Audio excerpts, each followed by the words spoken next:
When you look at a fractured femur on an X-ray. Right. The problem is obvious. Exactly. I mean, you see that jagged white line. The structural failure is just right there, and the intervention is totally clear.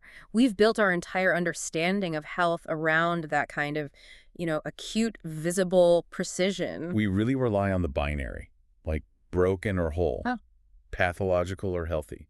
It provides this very comforting illusion of control over our biology. Yeah, but the moment you step into the world of modern chronic fatigue or lethargy or just that really pervasive sense of physical decline, the X-ray machine is completely useless. Totally useless. You feel exhausted down to your bone marrow, your joints ache, your brain fog is just impenetrable, but there's no jagged white line to point to. We're operating in these diagnostic muddy waters. Right, because we're dealing with an injury that isn't an acute break. It's a slow, microscopic accumulation of physical stagnation. And that structural mismatch is our mission for this deep dive today. We are exploring this incredibly fascinating framework for completely revitalizing the body. It's based on a really detailed video transcript titled The Dangers of a Sedentary Life. Yeah, and the architect of this whole approach is Osman, who is widely known as the Blind Muslim Yogi. And we really need to set the stage with his background because it is extensive. He's been practicing yoga, meditation, and bioenergy healing for 50 years. 50 years. I mean, he attained his first profound state of meditation samadhi at age 19. Which is incredible. And he is a bioenergy healer on a master level. Yeah. He has this telepathic healing capability using the principles of quantum entanglement. Right. Specializing in critical care, recovery, and terminal illnesses. And due to his very high success rate over the past 50 years and his rigorous practice, which, by the way, extended up to 18 hours a day in certain stages of his life. 18 hours. It's unbelievable. And he's currently practicing a minimum of 8 to 10 hours a day, just sharpening the sword, as he puts it. That's why he has this uncommon ability to heal on very serious levels. And it's why his treatments and consultation fees are, they're not inexpensive. They're premium services. But there is a crucial piece of context we have to mention right up front. Right. Osman is permanently blind and has been since May 2023. Yeah, so when you hear him in his videos describing things that normally only someone with eyesight could describe, it's because he had his sight for the vast majority of his life before 2023. Exactly. His framework relies heavily on those decades of sighted experience translated into this highly tuned awareness of the body's internal mechanics. And before we unpack his actual protocols, we have to draw a hard line regarding application. This is a very strict disclaimer from Azam himself. Yes, he offers the services on a complimentary basis. Mm. It is absolutely not a replacement for professional medical treatment. It's meant to enhance what might be lacking elsewhere. If you have an illness, you must see a licensed medical professional. We are analyzing a system of movement and lifestyle optimization here, not prescribing a medical intervention. Right. And, Osman's whole mission is to encourage a scientific, result-based, and simplified methodology from ancient yoga and meditation sciences. Yeah, he's spent a lifetime trying to simplify these really complex protocols to help revive this lost science. And he offers so much of this for free, which we'll get into. But let's look at the core of his argument. The trap. The 21st century trap. Exactly. He views the modern sedentary lifestyle not just as like a bad habit, but as a biological trap that structurally forces us into physical degradation. We all know we sit too much. We sit in cars, we sit at desks, we sit on couches. But the fascinating part is his explanation of the paradox of modern fatigue. You haven't done a single minute of manual labor, you've been in a temperature-controlled room all day, and yet... You come home feeling like you've been hit by a truck. Exactly. Why is that? Well, the exhaustion is entirely neurological and endocrine. We confuse mental fatigue with physical fatigue. When you sit in a static position, your muscular system goes dormant. Right. Your lymphatic system, which relies on muscle contraction to pump waste products out, just grinds to a halt. But simultaneously, your brain is navigating a highly complex, stressful environment. You're hitting deadlines, managing interpersonal friction, processing endless notifications. Think of a smartphone left plugged into the charger all day with 50 background apps running simultaneously. Oh, that's a perfect analogy. Right. Location services, Bluetooth, constant data refreshing. The phone isn't moving, but if you pick it up at 50 p.m., the device is burning hot. The processor is just fried. Yes. The battery is degraded from the static, trapped energy of those background processes, and your body is running those exact same background processes. I mean, this ties perfectly into what Dr. Aaliyah Crum was discussing on that Huberman Lab episode, right? About how our mindset shapes our physiological stress response. The stress of your workday triggers your sympathetic nervous system. Your adrenal glands are just pumping cortisol and adrenaline, preparing you to fight a predator. But you don't fight and you don't run, you just sit there. Exactly. And that cocktail of stress hormones just pools in your system. It causes systemic inflammation.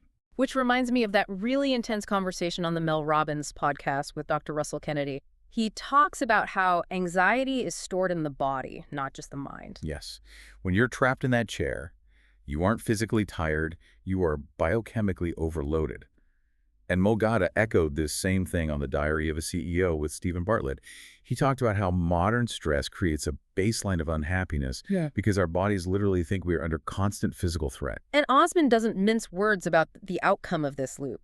He says living this way is guaranteeing, not risking, guaranteeing a shorter lifespan, obesity, and chronic anxiety. It's a biological guarantee because the human body is a ruthless adaptation machine. If you signal to it daily that its only requirement is to fold into a right angle at a desk, It's going to adapt to that right angle. exactly. It'll shed metabolically expensive muscle tissue, shorten your hip flexors, downregulate your mitochondrial function.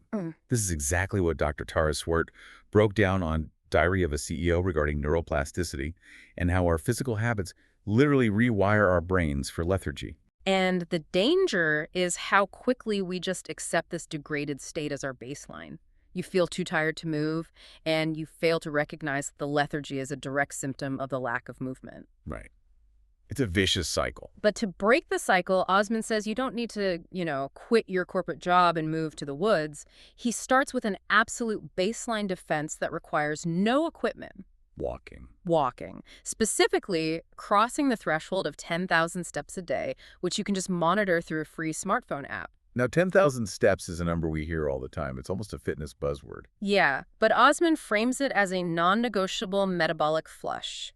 And he introduces a very specific structural way to achieve it that goes way beyond just, taking the stairs instead of the elevator. It targets the lunch break. Yes. He notes that over 90% of the workforce is legally entitled to a lunch break, yet a massive portion of those people eat a sandwich while staring at a spreadsheet. They're effectively bargaining away their health just to appear dedicated to the company. It's tragic. So he advocates for a strict psychological and physical boundary.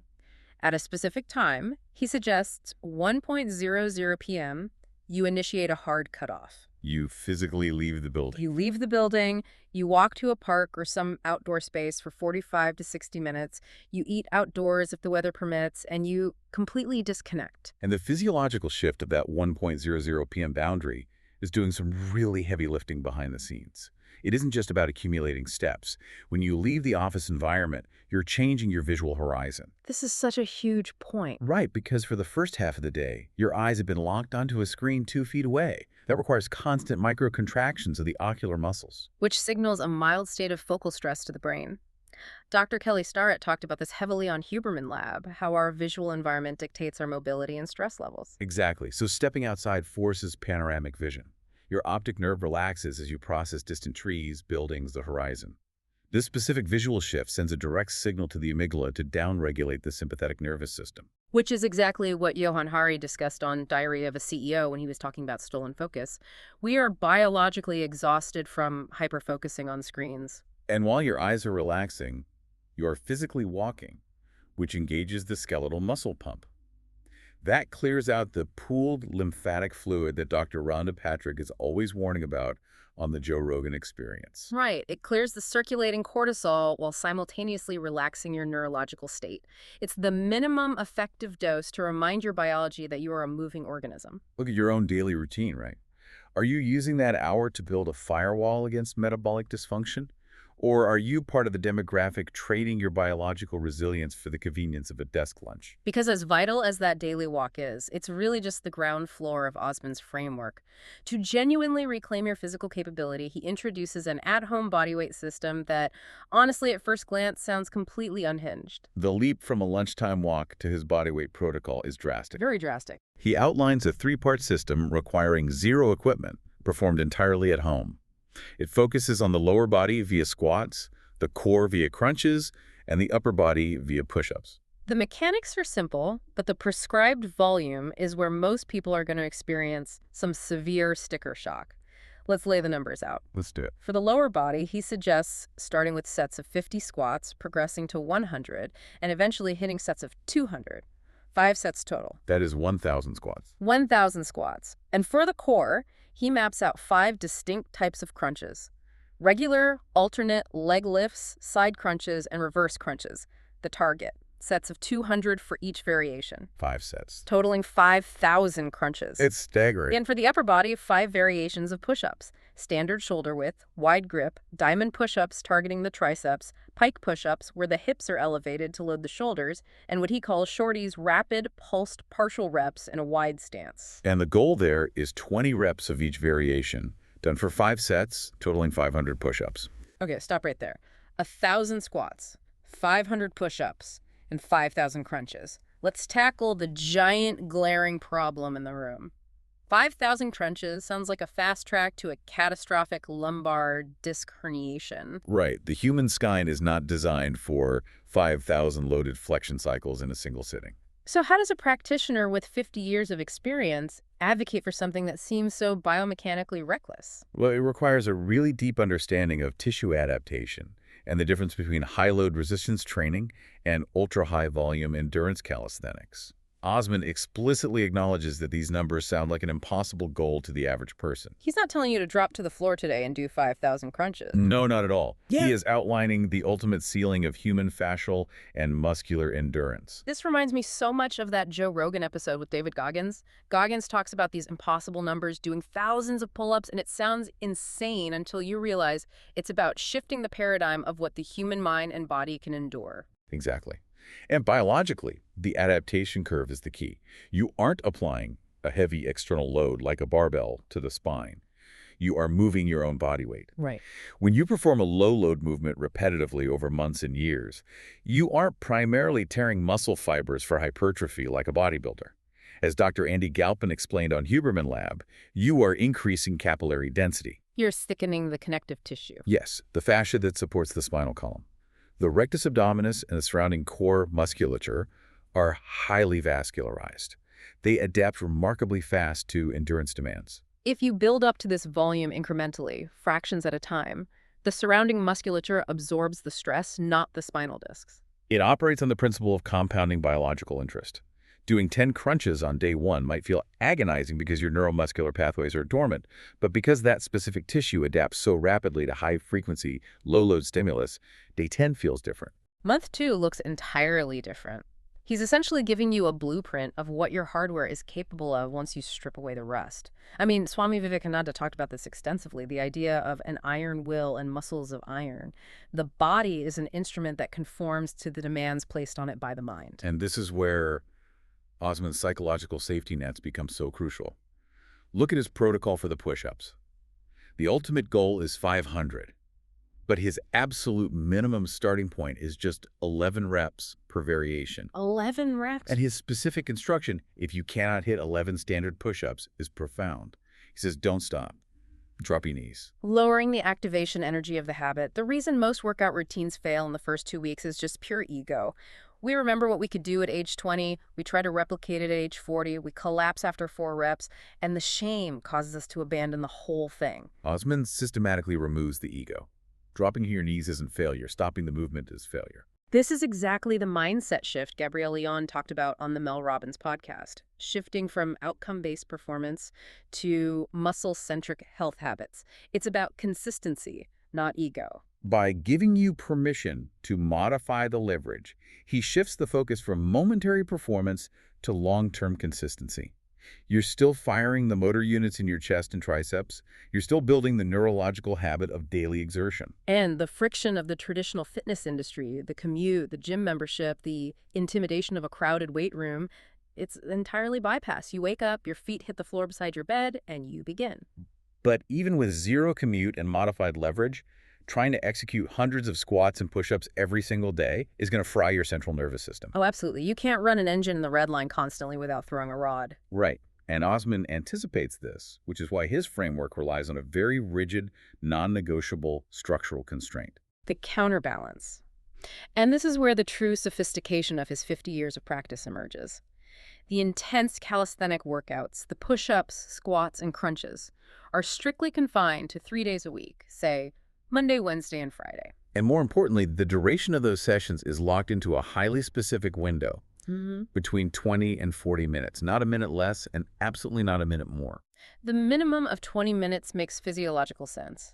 It takes time for the body to increase core temperature, for synovial fluid to lubricate the joints, for the cardiovascular system to dilate blood vessels. But the hard cap at 40 minutes, that challenges the common fitness mindset that assumes if 40 minutes is good, pushing through to an hour must be better. Why this strict cutoff? Because pushing past 40 minutes in a high-intensity, high-volume calisthenic environment triggers a cascade of diminishing returns. Around that mark, your body begins to significantly deplete its stored muscle glycogen. To maintain energy output, the endocrine system responds by spiking cortisol levels to mobilize alternative energy sources.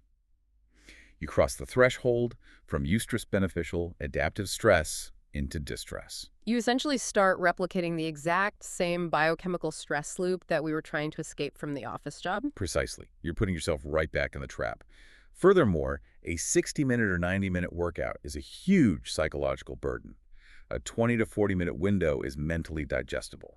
If you allow the duration to creep up, you inevitably wake up on a Tuesday, realize your schedule is packed, decide you don't have an hour, and just skip the session entirely. The 40-minute cap protects your endocrine system from burnout and protects your mind from habit abandonment. This is so in line with what Luke Coutinho advocates on The Ranveer Show, finding that sweet spot of holistic health that doesn't trigger chronic stress. Which brings us to the alternate days. You hit the system hard on Monday, Wednesday, and Friday. What happens on Tuesday, Thursday, and Saturday?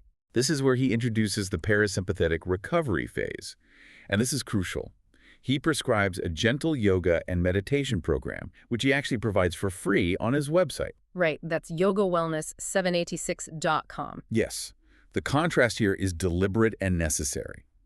The free program consists of just 3 specific yoga postures performed in under 3 minutes, followed by a 2-minute meditation. And it is designed to be done directly in your bed. In your bed. The juxtaposition is just brilliant. The same practitioner mapping out a 5,000 crunch protocol that would challenge an elite athlete is also telling you to stay in bed on your off days and breathe for 5 minutes. It's the metallurgical principle of forging steel. Oh, I love this analogy. You strike the metal violently with the hammer, you subject it to intense heat, that is your 40-minute bodyweight session. You're creating micro tears in the tissue and stressing the nervous system. But if you only hammer the steel, it becomes brittle and shatters. You have to quench it. You have to let it cool and allow the crystalline structure of the metal to set. The 5-minute bed yoga on alternate days activates the parasympathetic nervous system, the rest, digest, and repair state. It lowers systemic inflammation, clears metabolic waste from the previous day's effort, and allows the neuromuscular adaptations to cement themselves. This dual approach is heavily discussed in Eastern traditions. I mean, Yogananda, in Autobiography of a Yogi, talks about balancing dynamic will with deep, restorative stillness. And you see this discussed on the Buddha the Gas Pump podcast quite a bit. Rick Archer had an episode with Dr. Bonnie Greenwell talking about Kundalini and energy awakening, drawing on Gopi Krishna's work. Right. She emphasizes that if you push the nervous system with intense energetic practices without adequately grounding and resting the physical vessel, you create massive psychological and physical imbalances. Exactly. And Craig Holliday talked about that same thing on Batchupi, integrating our deep humanity, our rest with our spiritual drive. You cannot just be all fire. You need the water. And we also see this echoed in the West. Look at Wim Hof. He's famous for intense cold exposure and hyperventilation, which he talked about on both Joe Rogan and Lewis Howes's School of Greatness. But the core of Hof's method is the profound parasympathetic relaxation that follows the intense stress. Yes. You induce the stress to train the relaxation response. It's the yin and yang. Osman is methodically cornering you into taking ownership of your physical state by eliminating every conceivable logistical excuse. You don't have a gym membership. You don't need one. You don't have an hour to spare. The cap is 40 minutes. You don't know how to recover. The 5-minute yoga protocol is totally free on his site, yogawellness786.com. The barrier to entry is literally zero. Which leads to the fundamental question of motivation. I mean, enduring the muscular burn of high-volume squats, maintaining the discipline of that 1:00 p.m. walk when it's pouring rain, confronting the mental resistance of just starting the routine. Why subject yourself to this friction? Right, because knowing what to do and actually doing it are two very different things. Exactly. But Osman's rationale completely sidesteps the standard fitness industry tropes. He doesn't use vanity, and he doesn't use the fear of chronic disease. He targets something far more powerful: anticipation. Yes, he asks you to project your life into the future. What happens if you meet your absolute soulmate in your late 50s? What if you are blessed with a grandchild? What if you discover a profound new passion, a new community, or an opportunity to travel the world at age 60? He possesses this radical optimism about the trajectory of human life.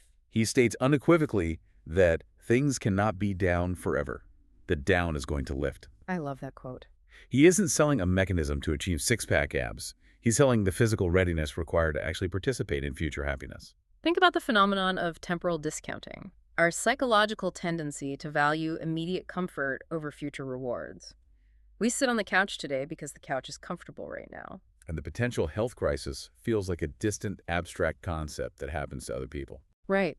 We sacrifice our future mobility for present-day convenience. Dr. Amy Shaw talked about this on the Mel Robbins podcast, how our circadian rhythms and energy levels are completely hijacked by modern convenience, robbing us of our future vitality. And the tragic irony of modern aging is that we spend our 20s, 30s, and 40s trading our physical vitality for financial and career stability. So true. Many people finally arrive at their 50s or 60s having achieved mental maturity, emotional peace, and financial freedom. They finally have the time and resources to pursue their passions. But when they arrive at that golden era, they find their physical vessel is too stiff, too painful, or too lethargic to extract any joy from it. Arthur Brooks discussed this so beautifully on Rainn Wilson's Soul Boom podcast, the transition of aging and how we have to build our lives for the second half, not just cling to the first. It's the ultimate hollow victory. You spend your life building an empire, only to find yourself confined to the throne room because your knees can't handle the stairs. Oh, that is a gut punch. If you have a grandchild, you want the functional mobility to get down on the floor and play with them, and the fascial resilience to pick them up without throwing out your lumbar spine. If you discover a love for hiking in the Alps at age 55, you cannot rely on a cardiovascular system that has been dormant for 3 decades. Tony Robbins talks about this constantly, the idea of state change. Your physical state dictates your emotional reality. If your physical state is broken, your capacity for joy is severely bottlenecked. And Deepak Chopra explores this mind-body connection too. The physical body is the instrument through which the universe experiences itself. If the instrument is out of tune, the music suffers. Osman is positioning your health not as a biological chore, but as the ultimate asset. It is the literal lens through which every future joy will be experienced. He warns against the bitter regret of arriving at the best moments of your life and realizing you lack the physical stamina to engage with them. It reframes the entire concept of the workout. Those 20 to 40 minutes beside your bed aren't a punishment for a sedentary day. They are a deposit. Yes. They are the structural preparation for a future you haven't even encountered yet. It forces a brutal but necessary self-audit. Will your current daily habits allow you to physically participate in the best moments of your own future? We dedicate vast amounts of mental bandwidth to our financial retirement. We monitor compound interest, we analyze market trends, we painstakingly build safety nets to ensure we have capital when we stop working. But wealth without the biological capacity to utilize it is basically meaningless. Look at Sadhguru's conversation on the Ranveer show. He talks about how we manage our businesses, our families, our finances, but we totally fail to manage our own geometry, our own physical and energetic system. Exactly. Or John Tremedi on Lewis Howes' School of Greatness, talking about purpose. You can find your purpose late in life, but you need the energy to execute it. And this ties back perfectly to the ancient wisdom Osman is drawing from. Ramakrishna and Swami Sivananda both taught that while the ultimate goal is spiritual, the physical body is the sacred vessel required to make the journey. You don't neglect the boat that's taking you across the river. Osman is essentially providing the blueprint to rebuild that boat, using nothing but your own body weight and a few minutes of focused breathing. And remember, if you want to explore the recovery side of this, which is just as important as the exertion, you can find that free 5-minute yoga and meditation program on his website, yogawellness786.com. He also has a Patreon channel for paid live, daily video lessons and one-to-one consultations, but he doesn't withhold any information. Right, the core philosophy is all there on his free YouTube channels. The only thing strictly kept to the premium paid platform is the energy healing service, which, given his 50 years of expertise and high success rate, operates on a very different level.